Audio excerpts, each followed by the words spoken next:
Alors dans cette vidéo, je vais vous montrer comment accéder au dossier spam de votre boîte email, donc le dossier des courriers indésirables, et je vais vous expliquer pourquoi c'est une bonne idée d'aller la vérifier régulièrement, notamment.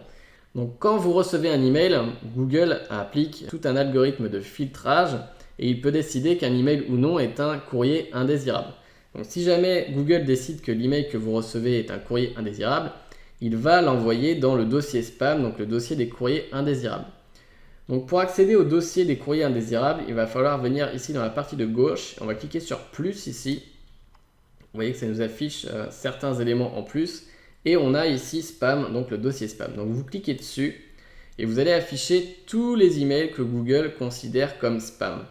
Donc évidemment ici, comme c'est une nouvelle adresse email et que je m'en suis pas trop servi pour m'inscrire sur différents sites, je n'ai pas reçu beaucoup d'emails et donc j'ai pas reçu de spam. Donc on me dit OK, aucun spam.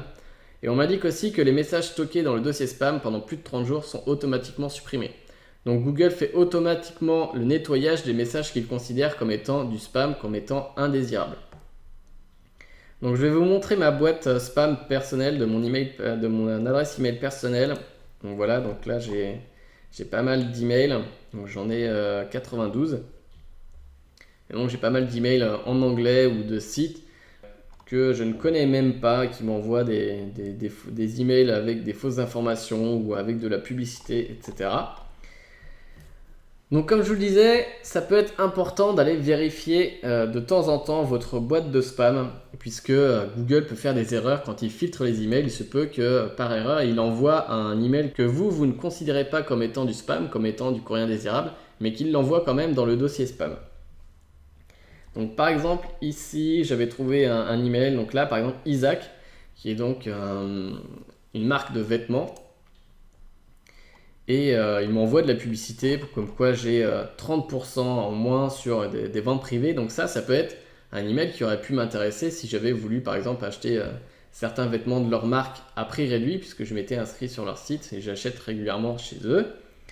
Et là, on m'indique que c'est du spam, et vous voyez que quand j'ouvre le message, en fait, Google n'autorise pas les images dans cet email. Donc si jamais vous êtes dans ce cas de figure-là, que vous trouvez un email qui est du spam, enfin qui est dans le dossier spam mais qui n'est pas pour vous considéré comme du spam, vous cliquez sur signaler comme non spam, ou vous cliquez sur la croix ici sur spam, vous cliquez sur l'un des deux, et on nous dit la conversation a été retirée du spam et placée dans la boîte de réception. Donc là, je vais pouvoir revenir dans ma boîte de réception et je vais retrouver mon email d'Isaac avec la vente privée à moins 30%, et je pourrai voir toutes les images. Donc là, je ne vais pas vous l'afficher puisque sinon je vais vous montrer tous mes autres emails, ce que je n'ai pas forcément envie de faire. Mais voilà comment en fait le faire. Donc là, j'ai encore un autre email d'Isaac par exemple, et je peux faire la même chose. Soit je clique sur signaler comme non spam, ou soit je clique sur la petite croix à côté de spam ici. Ça fait exactement la même chose.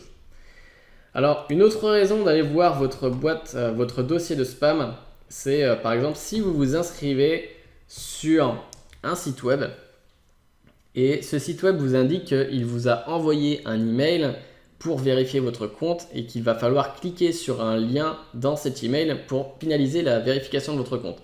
Donc, c'est une pratique qui est très courante maintenant sur les sites web.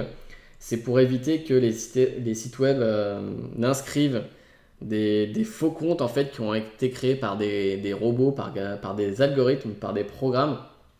Donc c'est pour bien vérifier que vous êtes bien un humain derrière et pour pas qu'ils aient en fait des milliers et des milliers de faux comptes sur leur site.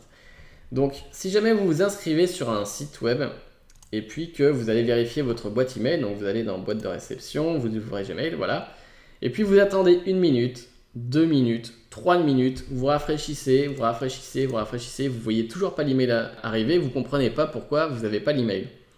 Eh bien c'est peut-être parce que Google a considéré que cet email en question c'est du courrier indésirable, et donc il vous l'a envoyé dans votre dossier spam. Donc dans ce cas-là, vous allez dans plus et vous allez vérifier votre dossier spam et vérifier que vous n'avez pas votre email ici qui est dans le dossier. Donc là, par exemple, si j'avais un nouvel email au-dessus avec confirmer votre compte, par exemple, vous saurez que c'est cet email-là. Donc ça arrive assez souvent, malheureusement, que des courriers comme ça arrivent dans le dossier spam.